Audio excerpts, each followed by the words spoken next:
नाम अंजलि है और कहाँ से हैं आप? यूनिवर्सिटी की स्टूडेंट हूँ। अच्छा, देखिए, नीट के लिए हम यही कह रहे हैं कि 1500 कुछ स्टूडेंट्स का जो रीनीट का प्रस्ताव है, तमाम स्टूडेंट्स जो इससे सफर कर रहे हैं, 23 लाख स्टूडेंट्स और उनके परिवार इससे त्रस्त हैं। स्टूडेंट्स साल भर लगा के सालों साल मेहनत करके ऐसे एग्जाम्स में अपीयर होते हैं और जब इसमें धांधली होती है तो ये उनके फ्यूचर, उनके करियर और उनके जीवन के साथ खिलवाड़ है। तो हम ये डिमांड करते हैं कि धर्मेंद्र प्रधान जो मिनिस्टर ऑफ एजुकेशन है, उनका रेजिग्नेशन। हम डिमांड करते हैं कि एनटीए जैसा इनकॉम्पिटेंट बॉडी को स्क्रैप किया जाए और तमाम स्टूडेंट्स का एग्जाम वापस से रिकंडक्ट कराया जाए। 24 के 24 लाख बच्चों का एग्जाम आप लोग दोबारा, क्योंकि इतने स्टूडेंट्स के साथ आपने खिलवाड़ भी तो किया है।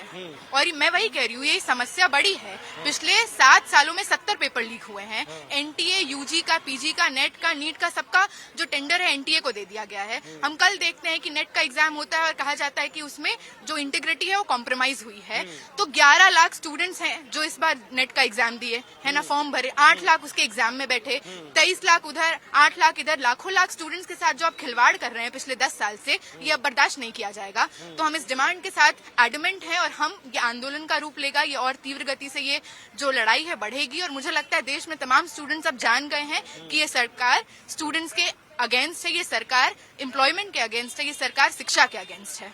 आप लोगों के नॉलेज में कोई व्यक्ति है ऐसा जिसने नीट का एग्जाम दिया हो और उसने इस तरीके की धांधली की कंप्लेंट वगैरह आपसे की हो? जब पिछली बार हमने लास्ट टाइम एमओपी पे जब प्रोटेस्ट करा था तब बहुत सारे हमारे साथ नीट के एस्पिरेंट्स ही थे। नीट एस्पिरेंट्स का एक अलग से ग्रुप बना हुआ है जिसमें वो लोग मोबिलाइज कर रहे हैं लोगों को, क्योंकि बहुत इस तरीके का केसेस आए कि उन लोग 3rd and 4th अटेम्प्ट था, मतलब 3-4 साल उन्होंने ड्रॉप लिया है। पिछले साल तक उनको लग रहा था कि 650 अबव अगर मार्क्स आ जाते हैं तो कहीं अच्छे गवर्नमेंट कॉलेज एम्स में एडमिशन मिल जाएगा, जो इस बार आया। लेकिन उसके बाद ये धांधली के बाद उन लोग को इतने अच्छे मार्क्स आने के बावजूद उनको एडमिशन नहीं मिल रहा है। तो वो ये जो अभी 1500 स्टूडेंट्स का जो वापस से री एग्जाम करा रहा है, जितने और लाख स्टूडेंट्स जिनके साथ हुआ है खिलवाड़, इनजस्टिस जो हुआ है, ये उनके ऊपर उनका मजाक उड़ाना है कि आपका वापस एग्जाम क्यों नहीं होगा, जबकि आपके साथ पेपर लीक जो हुआ है वो तो उनके साथ भी इनजस्टिस है ना।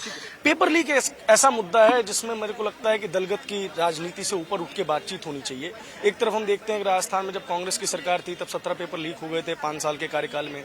उसके बाद हम देखते हैं कि इधर भी नीट को लेकर सवाल उठ रहे हैं। ऐसा क्या है कि ये एग्जामिनेशन सुचारू रूप से नहीं हो पा रहे? सबसे पहले जब आप किसी एक एजेंसी को सारा दे देते हैं कि आप टेंडर उसको पास कर देते हैं कि सारे एग्जाम वही कराएगा, हम देख रहे हैं पिछले बहुत एग्जाम्स के थ्रू एनटीए नहीं संभाल पा रहे कि वो एग्जाम करा पाए। हर तरीके पेपर लीक या फिर सेंटर पे यूपीएससी का भी पेपर लीक हुआ था, यूपी में भी पेपर लीक हुआ था, राजस्थान में भी हुआ था, वो तो एनटीए नहीं करा रहा था। बेसिकली सवाल ये है कि पेपर लीक बार बार हो रहे हैं, क्या वजह है इसकी?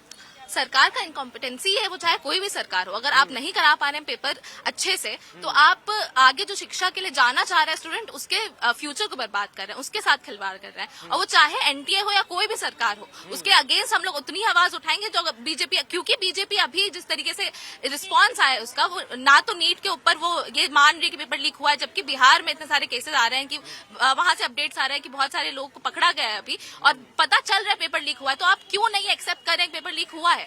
आप आगे आके बोलिए, आप अपनी गलती तो मानिए, अकाउंटेबिलिटी तो लीजिए। अगर आप अकाउंटेबिलिटी नहीं ले रहे तो आप चेंज करने के ऊपर तो कहाँ ही जाएंगे? तो ये तो बिल्कुल मजाक उड़ाना हुआ कि तुम्हारा तो इल्यूजन है कि पेपर लीक हुआ है, तुम्हारी गलती है कि तुम्हारा पेपर अच्छा नहीं गया है। ये तो एकदम स्टूडेंट के ऊपर डाल देना हुआ है सवाल।